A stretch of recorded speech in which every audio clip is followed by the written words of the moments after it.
Hello दोस्तों, welcome to my channel. दोस्तों, आज की वीडियो में एसएससी कांस्टेबल जीडी के प्रीवियस ईयर क्वेश्चन का 11 जनवरी 2023 को पूछे गए शिफ्ट नंबर 2 में जितने सारे क्वेश्चन होंगे मैथ्स का, इन सबको हम लोग सॉल्व करने वाले हैं बेहतरीन तरीके से। ठीक है, जो कि आपके लिए बहुत हेल्पफुल है अगर आप देखें previous year point of view से, क्योंकि अगर कोई भी एग्जाम आने वाला है आपके लिए तो उसके लिए प्रीवियस ईयर कितना इंपॉर्टेंट है ये आपको मालूम है और मुझे भी मालूम है। ठीक है, हमने भी सीजीएल 2 बार क्रैक किया है और मैं फिलहाल दिल्ली के अंदर पोस्टेड हूँ सीजी अकाउंटेंट हूँ। ठीक है, तो मैंने पूरी कोशिश की है कि आपके लिए एक अच्छी सी कंटेंट प्रोवाइड करने की जाए। तो ये हमारा सेट नंबर 6 होगा अगर हम बात करते हैं मैथ्स का सीरीज का। ठीक है, आगे बढ़ते हैं, टाइम वेस्ट नहीं करते हैं, चलते हैं हम लोग सीधे मैथ्स क्वेश्चन की तरफ। ठीक है,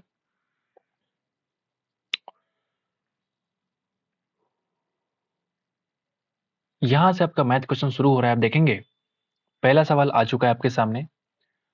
एक कंपनी जो है 3 प्रकार की जो है कर्मिक छूट देती है, 3 प्रकार की छूट प्रदान करती है। अगर आप देखेंगे, पहला ऑफर कहता है कि 25% और 5%, दूसरा 20 और 10, तीसरा और 15 और 15। तो ग्राहक के लिए कौन सी ऑफर बेस्ट है? तो ग्राहक के लिए ऑफर वही बेस्ट होता है जिससे उसको सबसे ज्यादा डिस्काउंट मिले। ठीक है, आप देखना इस तरह के सवाल में बेस्ट तरीका क्या होता है कि आप देखो, अगर दोनों को जोड़ के देखिए, 25 और 5 30, 20 और 10 30, 15 और 15 30, यानी तीनों ही केस में अगर आप देखेंगे तो सिंपल एडिशन से 30 वैल्यू आ रहा है। यानी कि डिस्काउंटेड सबसे ज्यादा उसी का होगा जिसके बीच का गैप सबसे छोटा होगा। याद रखना, ये बहुत इंपॉर्टेंट लॉजिक है और ये हमेशा काम आता है। अगर सबका समेशन बिल्कुल सेम आए तो उनका क्रमिक छूट जो होता है, एकल डिस्काउंट जिसको बोलते हैं हम लोग, वो सबसे अधिक उसी का होगा जिसके बीच का डिस्टेंस या फिर गैप सबसे कम होगा। आप देखेंगे 25 और 5। ठीक है, हमने उल्टा बोल दिया मुझे लगता है। ठीक है ना, सबसे अधिक गैप वाला मुझे बोलना चाहिए। ठीक है, तो 25 और 5 के बीच का 20 डिफरेंस है, यहाँ देखेंगे 10 डिफरेंस और यहाँ देखेंगे सिर्फ 0 डिफरेंस है। तो ये वाला आपका सवाल का बिल्कुल आंसर होगा। अब चाहो तो करके देख लो। 25 और 5, 30 में से हम माइनस करते हैं 25 का 5%, यानी कि 1.25। सही है, तो आप देखेंगे ये बन जाएगा 28.75%। ये आपका पहला ऑफर है। दूसरा ऑफर क्या बोलता है, आप देखेंगे 20 और 10 यानी कि 30, और माइनस करेंगे 20 का 10%, यानी कि 2 माइनस कर देंगे, बन जाएगा 28%। अगर हम तीसरे की बात करेंगे तो 30 में से कम करेंगे 15 का 15%, यानी कि 2.25%। आप निकाल लेना खुद से, पता चल जाएगा आपको 27.75%। आप तीनों ही केस में देख सकते हैं कि जो फर्स्ट वाला है वो मैक्सिमम डिस्काउंट आपको प्रोवाइड कर रहा है। तो ग्राहक क्या चाहेगा कि मुझे सबसे अच्छा ऑफर कौन सा मिले, जो सबसे अधिक डिस्काउंट दे। ए किसी कार्य को 72 दिन में करता है जबकि बी उसी कार्य को 90 डेज में कर सकता है। 30 दिन तक एक साथ काम किया उन्होंने, फिर बी ने काम छोड़ा है। अगर हम इन दोनों की बात करेंगे, 18 चौक 72, 18 पचे 90, 4 पचे 20, 18 यानी कि बन जाएगा 360, और ये तुम्हारा एलसीएम है। अगर मैं एफिशिएंसी की बात करूंगा तो आप बताओ, 72 गुना 5, 90 गुना 4। अगर 30 दिन साथ काम हुआ है तो 9 5 4 9 गुना 30, यानी कि 270 काम तो हो चुका है। अगर हम माइनस कर दें तो आप देखेंगे 90 काम तो बाकी है। बी ने छोड़ दिया तो शेष काम पूरा करने के लिए ए आएगा। ए की एफिशिएंसी है कितनी, आप बोलेंगे 5। अगर आप डिवाइड करेंगे तो वैल्यू आ जाएगा 18 दिन। दूसरा सवाल बेहद ही आसान सवाल। आगे बढ़ते हैं, 3 पे चलते हैं। सबसे छोटी संख्या ज्ञात करना है जो इतने से डिविजिबल हो। इसके लिए हम लोग क्या करते हैं, सिंपल एलसीएम निकालते हैं ना दोस्त। अगर हम 8 और 16 की बात करेंगे तो आप देखेंगे यहाँ पे 8 की मतलब ही नहीं है, क्योंकि यहाँ पे इन दोनों का एलसीएम कितना हो जाएगा, 16। अगर हम 16 और 32 का निकालेंगे, दोनों में 16 कॉमन है, 16 को भूल जाओ, 32 इज द एलसीएम। अगर इन दोनों की हम बात करेंगे तो आप देखेंगे यहाँ पे शॉर्टकट तरीके हैं भाई साहब। 20 और 32, आप देखेंगे इसका एलसीएम कितना हो जाएगा, 5 गुना 4, और ये है 4 गुना 8। 4 4 कॉमन निकाल लो। 8 और 5 में कोई कॉमन नहीं है तो मल्टीप्लाई कर दो। 8 पचे 40। इन दोनों का multiple is the required LCM. ठीक है, तो ये शॉर्टकट तरीके है फास्ट करने के। बाकी अगर आप चाहो तो फुल प्रोसेस आपके सामने है, मैं कर देता हूँ। हालांकि टाइम वेस्ट है ये, आप खुद से इस तरीके से करके निकालोगे। 160 इज द रिक्वायर्ड आंसर। आगे बढ़े, इसका आपको मान ज्ञात करना है। आप देखेंगे पहले बोर्ड मास में देखेंगे, पहले मल्टीप्लाई करते हैं ना। 6 गुना 4 बन जाएगा 24, तो -24 और -2 यानी कि -26, 16 में से कम करेंगे -26 यानी कि बन जाएगा -10, माइनस गुना माइनस बन जाएगा प्लस, यानी कि 14 10 कितना हो जाएगा 24। ठीक है, माइनस करेंगे 20 और ये ब्रैकेट कर दो बंद और माइनस कर दो 40। क्लियर है? 40 माइनस 20 में से अगर हम 24 कम करेंगे तो बन जाएगा -4। तो आप देखेंगे 40 प्लस 4 यानी कि 44। आगे बढ़े, बढ़िया सवाल। एक क्रिकेट क्लब में औसत उपस्थिति पिछले वर्ष की 5640 से गिरकर इतना हो गई है। बहुत ही आसान, तो आपसे मूल्यह्रास पूछ रहा होगा। मूल्यह्रास कहना गलत होगा, इसमें क्या बोलेंगे, कितने परसेंट की कमी हुई है। जब परसेंट निकालना हो तो सिर्फ मुझे क्या चाहिए होता है, रेशियो। तो आप देखेंगे 564 और ये है 382। आओ जरा काटते हैं, 4 से कटेगा क्या, नहीं कटेगा। 2 से काटे क्या, 191, ये बन जाएगा आपका 282। सही है क्या? कितनी गिरावट आई है तो आप जरा देख ले एक बार, कितनी गिरावट आई है। 82 और 9 और यानी कि 91 गिरावट है 282 के रेशियो में, इनटू कर दो 100%। और यही तुम्हारा क्या है, कमी, यानी आप इसको लिख सकते हो इंग्लिश में डिक्रीमेंट। राइट, कितनी कमी आई है, डिक्रीमेंट। ठीक है, आओ जरा काटते हैं और सॉल्व करते हैं। कटेगा क्या, 13 से ही कट रहा है, 13 से कट रहा है 26, 2 13 से नहीं कट रहा है, यानी गंदा होने वाला है। ठीक है, 7 से कट रहा है ये, लेकिन ये नहीं कट रहा है। तो मैं एक तरीके आपको सिखा सकता हूँ शॉर्टकट करने के। अगर मैं 7 से काटूंगा तो आप देखेंगे 13 बार में कटेगा, और ये 7 से कट जाएगा 4, और यहाँ 2 एक्स्ट्रा है। अगर ये सिर्फ 0 होता तो मैं बोलता कि 40 है, लेकिन 2 एक्स्ट्रा होने का मतलब है कि 40 से थोड़ा सा ज्यादा। 41 तब होता जब ये 287 होता, लेकिन 282 है, मतलब 40 पॉइंट समथिंग, 40.2 मान लीजिए, ऐसा समथिंग कुछ तो है जो 40 से थोड़ा सा ज्यादा है। अब ये मुझे एक बात बताओ, ये बन जाएगा 1300/40 प्लस। ठीक है, तो क्या मैं इस 0 को 0 से काट लूं, इसको मैं काटूंगा 65 और ये बन जाएगा 2, यानी कि 65/2। फिलहाल ये प्लस है, 2 से हल्का ज्यादा बोल सकता हूं। यानी आप देखेंगे 32.5 आता कब, जब ये पूरा पूरा 2 होता, लेकिन 2 से थोड़ा वैल्यू ज्यादा से हम डिवाइड कर रहे हैं, तो 32.5 से थोड़ा वैल्यू माइनस होगा। होगा कि नहीं होगा, बिल्कुल होगा।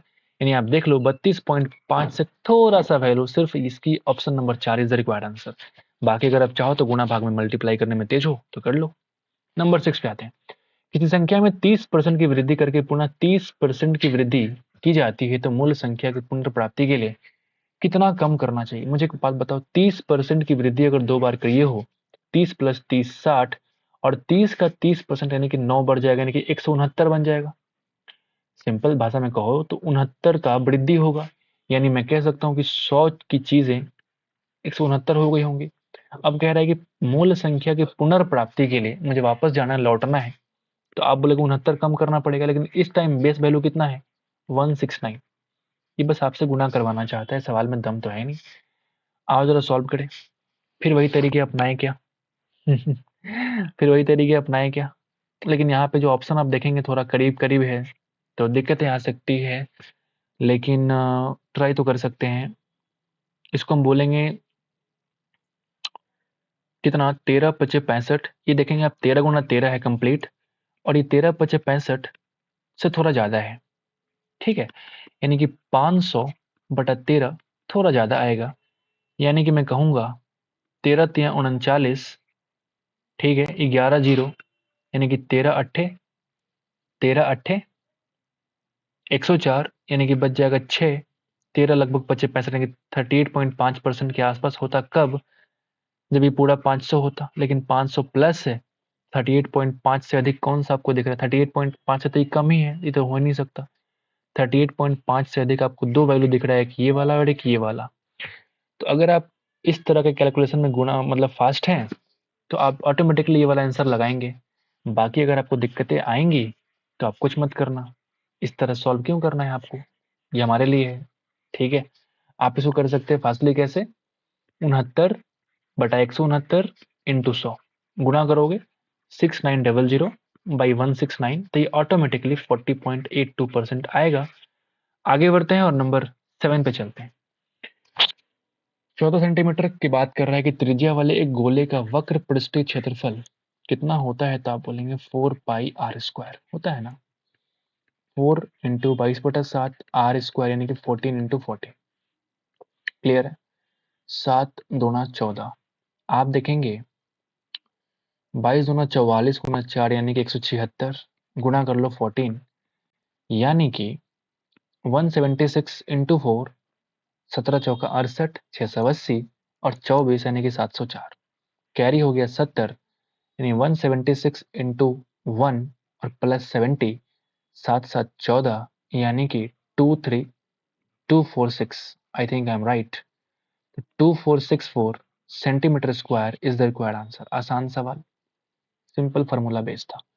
एक्स वाई की अनुक्रमानुपाती है, मतलब एक्स को हम ऐसे लिख सकते हैं, बोलिए ना। आपसे कह रहा है कि y की वैल्यू 8 होने पे x की वैल्यू 10 होती है। आपने फिजिक्स से पढ़ा होगा, जब भी इसको हम हटाते हैं इसके बदले हम एक कांस्टेंट k को ले आते हैं।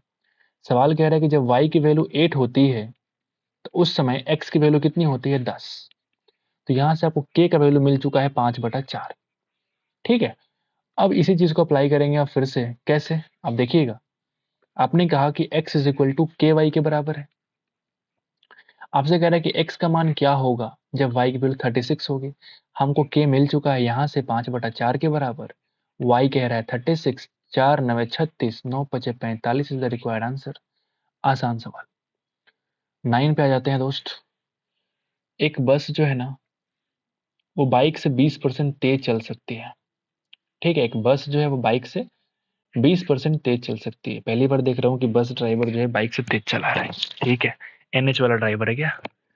दोनों एक ही स्थान से एक ही समय पर चलना शुरू करती हैं और एक ही समय पर 60 किलोमीटर की दूरी गंतव्य पर पहुंचते हैं। हालांकि रास्ते में बस जो है 10 मिनट के लिए रुकता है, तो बाइक की चाल क्या होगी। ये बढ़िया सवाल है, ये बहुत ही बढ़िया सवाल है।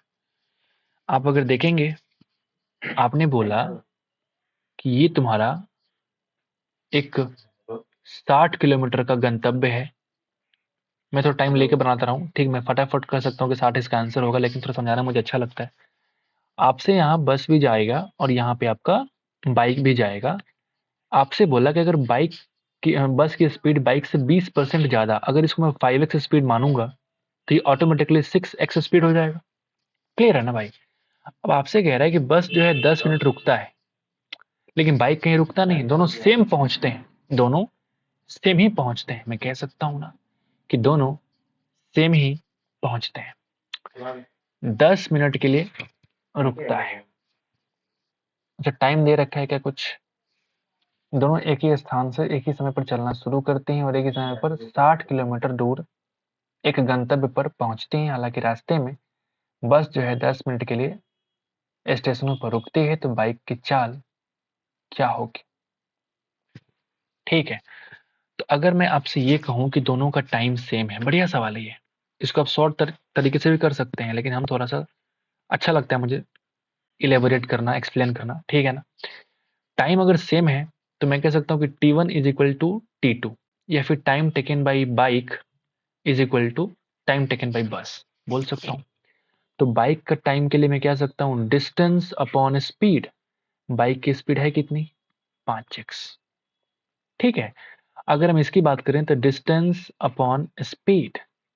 लेकिन मुझे एक बात बताओ, आपसे कह रहा है कि बस जो है 10 मिनट के लिए रुकती है, यानी मैं कह सकता हूं कि बाइक वाले से ये 10 मिनट कम चला है, फिर भी टाइम बराबर हुआ है। यही तो लॉजिक है, यही तो समझना है आपको, यही तो समझना है दोस्तों। ठीक है, अब यहां से आप इसको सॉल्व करोगे तो आप देखेंगे नीचे बनेगा एलसीएम कितना, 5x। ये बन जाएगा 60 माइनस ये कितना बन जाएगा। अच्छा मुझे एक बात, क्या मैंने 10 सही लिखा है क्या, नहीं बिल्कुल नहीं। मुझे 10 सही नहीं लिखना चाहिए था, मुझे क्या लिखना चाहिए था, मैं बता रहा हूँ आपको। ये 10 नहीं होगा, क्या होगा, क्योंकि यहाँ पे हम लोग आवर की बात करते हैं, किलोमीटर पर आवर। 10 मिनट का मतलब होता है कि 1/6 घंटे। क्लियर है ना। अब सही है, अब एकदम ठीक है। अब एक काम करो, इस x वाले को एक साइड ले आओ, तो आप देखेंगे 60 कॉमन, यहाँ बनेगा 1/5x, 1/6x। इधर ले जाओगे तो 1/6 के बराबर हो जाएगा। क्लियर है। ओके, बढ़िया सवाल है ये भाई साहब, बढ़िया सवाल है। 6 - 5 यानी कि ये 1 और नीचे बन जाएगा 30x, ऊपर है हमारा 60 मल्टीपल में इज इक्वल टू 1/6। ठीक है, कुछ गड़बड़ किया क्या? अगर मैं एलसीएम लेता हूँ, ऊपर तो बनेगा, नीचे बनेगा 30x, यानी कि 5 6 30 प्लस, सॉरी कुछ मिस्टेक कर रहा हूँ क्या, मुझे समझ नहीं आ रहा है। अरे कुछ तो नहीं, सब तो ठीक लिखा मैंने। ठीक है, ये 1 ही तो था। होता है कभी कभी, दिमाग खराब हो जाता है। ठीक है, ये 6x minus 5x is equal to 6 minus 5 is equal to 1। ठीक है, सही लिखा मैंने। 30 गुना 2 अगर आप क्रॉस मल्टीप्लाई करेंगे तो x की वैल्यू आ जाएगी 12। x की वैल्यू आ जाएगी 12। आपसे पूछ रहा है कि बाइक की चाल निकालो। बाइक को माना कितना है, 5x का मतलब 5 गुना 12 यानी कि 60 किलोमीटर पर आवर। अगर आपसे बस का पूछता तो 6 गुना 12 यानी कि 72 किलोमीटर पर आवर। लेकिन आपसे जो पूछ रहा है वो कितना है, 60 वाला। ठीक है, आगे बढ़े, बढ़िया सवाल है ये, बढ़िया सवाल था। आगे देखते हैं, नंबर किस पे आते हैं दोस्त, 10 नंबर। 10 व्यक्तियों में से 9 व्यक्तियों ने अपने नाश्ते पर प्रत्येक 15 रुपए खर्च किया।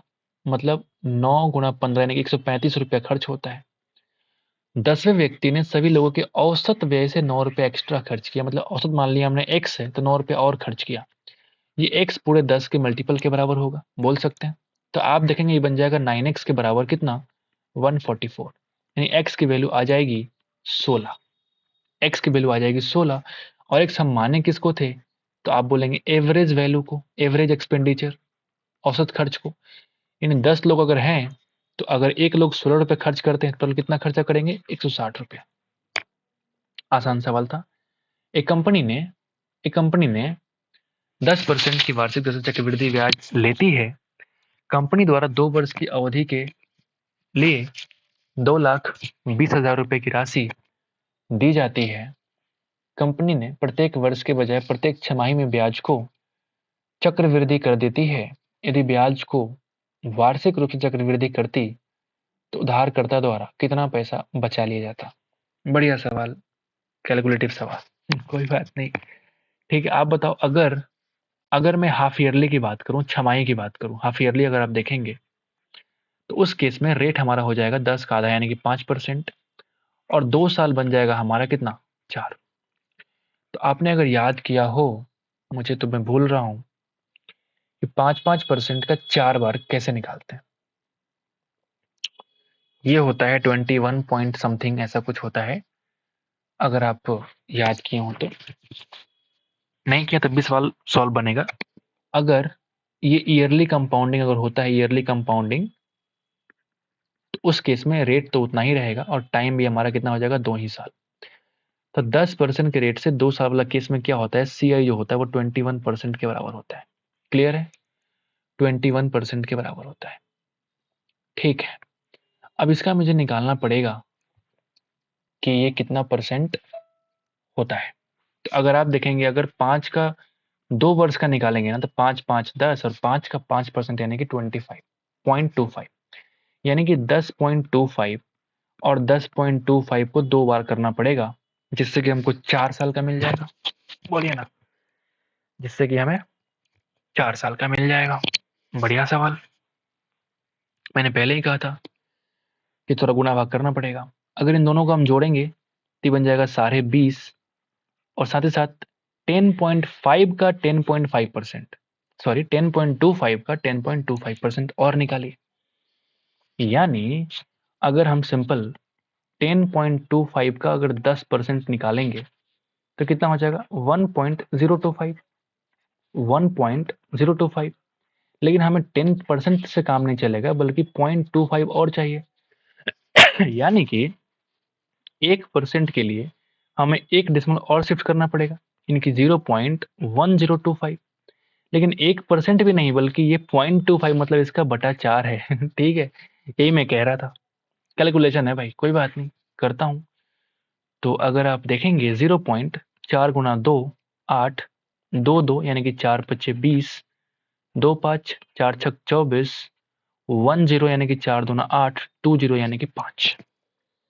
ठीक है, अब आपको इसमें और जोड़ना पड़ेगा 0 पॉइंट कितना, 25 625। क्या मैंने सही किया है? क्या मैंने सही किया है? उम्मीद तो है कि मैंने बिल्कुल सही किया है, लेकिन उम्मीद गड़बड़ भी तो हो सकता है ना। ये आप देखेंगे, अगर पहली बार ये 1 डिजिट नहीं कट रहा था तो मुझे 0 यहाँ पे लगाना पड़ता ना। बोलिए ना। अब सही है, अब सही है दोस्तों। यानी ये 0.025625 के बराबर है। ठीक है, यानी इसका सम कितना हो जाएगा? ये बन जाएगा 625, ये बन जाएगा 5 5 10, 1 4 1 5। क्या मैंने सही किया है? दिमाग खराब वाला सवाल है ये। ठीक है ना, दिमाग खराब जैसा सवाल है ये। तो ये आप देखेंगे, हाँ, तो 5 5 10, 4 1 5, फिर ये बन जाएगा 0 और ये बन जाएगा 1। अब इन दोनों को अब जोड़ना पड़ेगा फिर से, तो 20 और 1 तो 21 हो जाएगा, और ये 5 अगर यहाँ है तो 550 बन जाएगा। यानी मैं कह सकता हूँ कि 21.550 और 625। हालांकि डेसिमल के बाद 550625 पढ़ते हैं। यानी कि अगर 4 साल का 5% के रेट से इंटरेस्ट है, वो इतना बनने वाला है। तो आपसे कह रहा है कि उनका डिफरेंस निकालिए, कितना कम पैसा चुकाना पड़ता या फिर कितना बचा लिया जाता। यानी कि 21% इस केस में देता, और इस केस में इस ये 0.550625 जो एक्स्ट्रा दे रहा है, वही आपको निकालना है। इतना परसेंट का वैल्यू आपको निकालना है। बाप रे। ठीक है, अब जरा मैं इसको मिटा रहा हूँ नीचे वाला केस, क्योंकि ये मल्टीपल था, गुणा भाग था। बढ़िया सवाल है ये, दिमाग को हिलाने वाला है, सीखने को बहुत कुछ मिलेगा। तो आप देखेंगे 2,20,000 आपने इन्वेस्ट किया था, जो भी राशि जो भी है, इसका आपको निकालना है इतना परसेंट। तो मैं सीधे लिख रहा हूँ 550625 बाई 1,000 इंटू 1,000, क्योंकि 6 बार 0 मुझे लिखना है, और परसेंट का मतलब होता है कि 1/100, और गुणा करेंगे, इस सवाल का आंसर आएगा। तो आप देखेंगे 3 यहाँ से और 1 यहाँ से काट लो। ठीक है दोस्त, यहाँ से कट जाएगा 11 बार में, कट जाएगा आपका 5 बार में। ये 25 से कटता हुआ दिख रहा है, उसके पहले हम 5 से काटेंगे। 5 एकम 5, 5 एकम 5, 0 1 2 5। ठीक है, अभी तक सही है। अगर हम 25 से काटने की कोशिश करेंगे तो 1101 गुना 4 यानी कि 4404, और एक 5, यानी कि कटेगा पूरा पूरा 4400। 5 से ये 25 से कटे कितने बार में? 25 4 0। क्लियर है? यानी इसको लिख सकता हूँ 11 गुना 4405/40। अच्छा, फिर तो कट ही रहा था, मैं काटा क्यों नहीं? अब काट लेते हैं। तो आप देखेंगे 5 अठे 40, 5 अठे 40, 5 अठे 40, और ये 1। ठीक है, मैंने पहले ही कहा था बहुत गुना भाग होगा। 11 एकम 11, 1 11 अठे 88 और 1 89, 8 88 और 8 यानी कि 96/8। उम्मीद है कि अब समझ में आ रहा होगा आपको। तो आप देखेंगे 8 12 अठे 96, फिर आप देखेंगे 8 एकम 8 यानी कि 1 1, फिर से 8 एकम 8, पॉइंट ही बन गया 3, यानी कि 8 3 के 24, 8 3 के 24, 6 0, 8 7 56। इतना आपका वैल्यू आने वाला है। कितना? इतना रुपया उसने सेव कर लिया होता, लेकिन आंसर में 40 है। कैसे दिया है आप देखेंगे, जब ये क्या कह रहा है कि 1 दशमलव स्थान तक पूर्णांकित। बढ़िया है, इसका मतलब ये हुआ कि जब ये 5 हो या 5 से ज्यादा रहते तो एक पहले वाले में जोड़ देते हैं। यानी मैं कह सकता हूँ कि 1211.4, और 0 लगा सकते अपने मन से।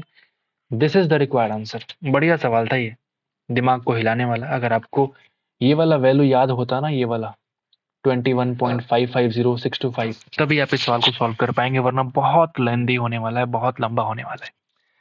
इस तरह का सवाल स्पेशली सीजीएल के मेंस में आते हैं, बट ये जीडी में पूछे गए हैं, इसलिए मैंने पहले ही कह दिया था कि टाइम तो लगने वाला है। तो ये मेरे हिसाब से उम्मीद करते हैं कि शिफ्ट का बेस्ट क्वेश्चन होने वाला है। आप चाहो तो प्रैक्टिस करो 2 बार 3 बार 4 बार। ठीक है।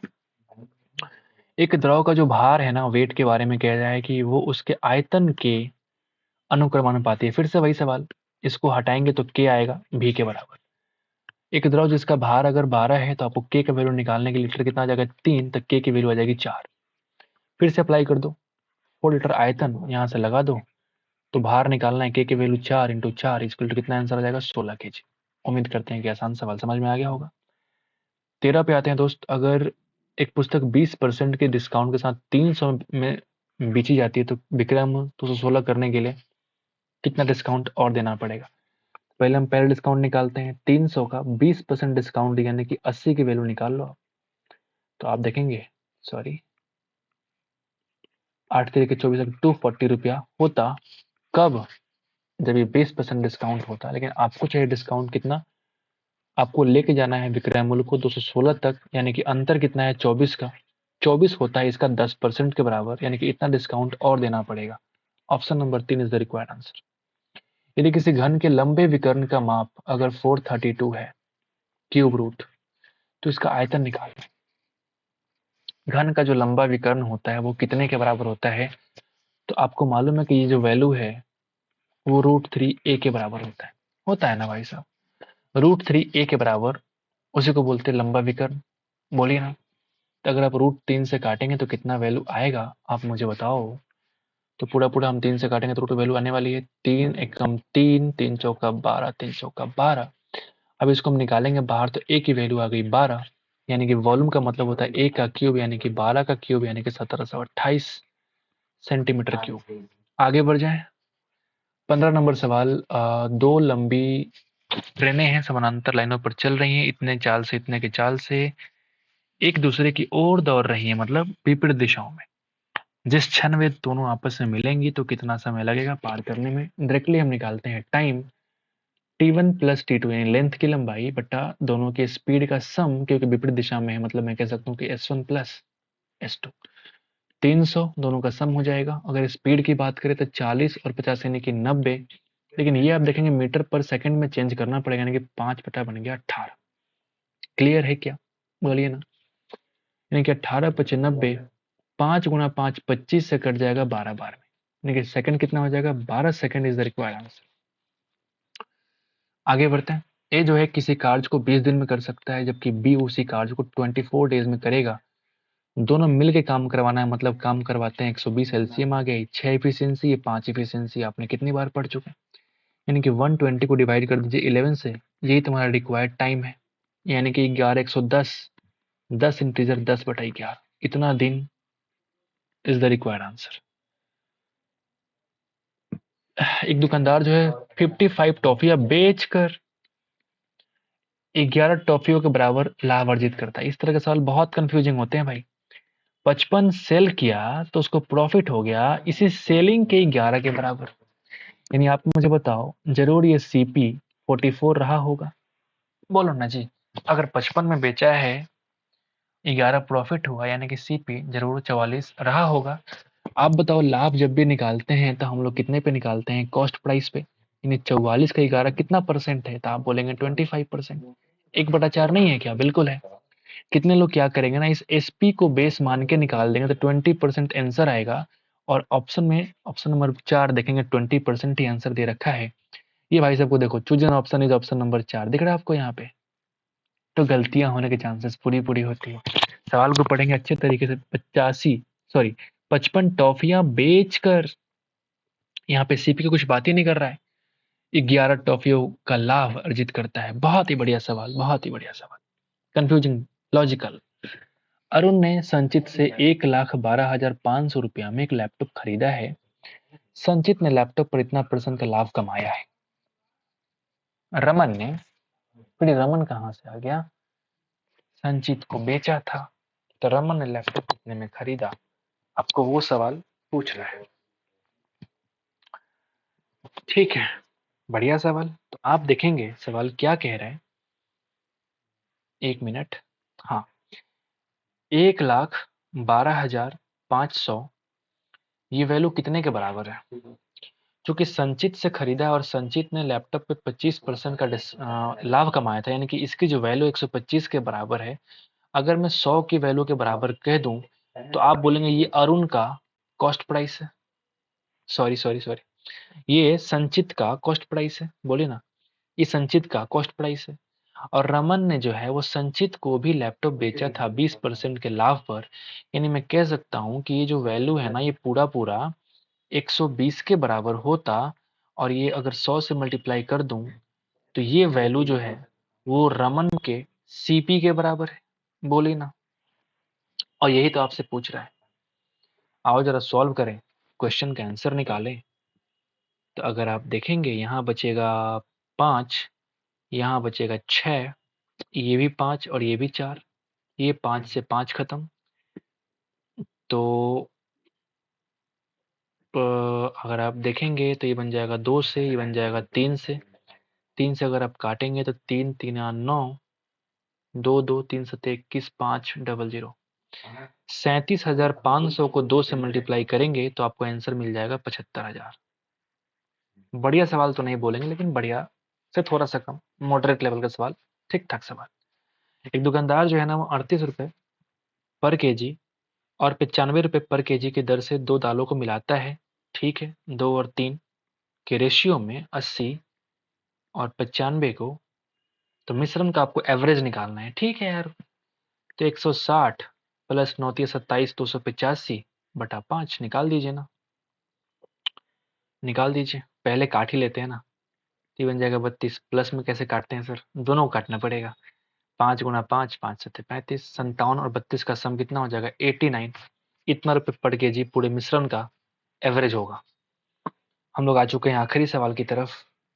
2 वर्ष पहले जमा की गई 10,500 रुपए की राशि पहले वर्ष के दौरान 10% वार्षिक, दूसरे वर्ष के दौरान 12% की ब्याज दर पर कितना रुपया हो जाएगी। बहुत ही बढ़िया।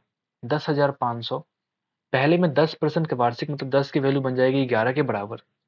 और दूसरे साल अगर आप देखेंगे तो 12% वार्षिक यानी कि 100 की वैल्यू बन जाएगी 112। ठीक है, इसी को आप सॉल्व कर लो, आंसर निकल जाएगा। हो जाएगा क्या? तो आप देखेंगे 2 जीरो से 2 जीरो खत्म। ठीक है, ओके। तो 2 जीरो से 2 जीरो खत्म। और ये 5 गुणा 2, ये 5 से कट जाएगा 21 बार में, 2 से कट जाएगा आपका 56 बार में। यानी 21 गुणा 11 यानी कि बन जाएगा 231। गुणा करेंगे 56, तो आओ गुणा कर लेते हैं। 56 गुणा 1 यानी कि 56, कैरी हो गया 5, 56 तिया 168 और 5 173, कैरी हो गया 17। 56 गुणा 2 112 और 17 यानी कि 129। इतना रुपया आपका हो जाता है 2 साल के बाद जो आपने जमा किया था। ठीक है, तो उम्मीद करते हैं कि ये सेट भी आपको पसंद आया होगा। तो इस तरह से हम लोगों ने सेट नंबर 6 भी खत्म कर लिया है। सो अगर आप इस सीरीज को फॉलो कर रहे हैं तो बेशक आपको जीडी में बहुत ज़्यादा फायदा होने वाला है। ठीक है, ये मैं नहीं कह रहा हूँ, ये बड़े बड़े जो मतलब एग्जाम क्वालिफाई करने वाले लोग हो रखे हैं, उन्होंने कहा है कि प्रीवियस एग्जाम का सोल्यूशन कितना इंपॉर्टेंट है, सबको मालूम है। तो मैं ये नहीं कह रहा हूँ कि पूरा 20 का 20 सवाल आप देखिए, ऐसा बिल्कुल नहीं है। 20 में से 4-5 सवाल तो इंपॉर्टेंट आपके लिए बेहद होंगे मुझे लगता है। तो उस 5 सवाल को ही देखिए, उस 5 सवाल को आप नोट डाउन कर सकते हैं, किसी कॉपी के अंदर लिखिए, अपना खुद का नोट्स बनाइए। That is very very important. सवाल देखा, स्क्रीनशॉट कर लिया, फिर दोबारा आप वो स्क्रीनशॉट देखते भी नहीं है, तो टाइम वेस्ट मत कीजिए, झूठ मूठ का ऐसे पढ़ने का एक्टिंग मत कीजिए, सिंपल पढ़ाई कीजिए। ठीक है, वेरी इंपॉर्टेंट है। तो this is very very important lecture for you guys. So thank you so much for watching the video till this time. मिलते हैं नेक्स्ट शिफ्ट में, आज के लिए इतना ही। Take care guys.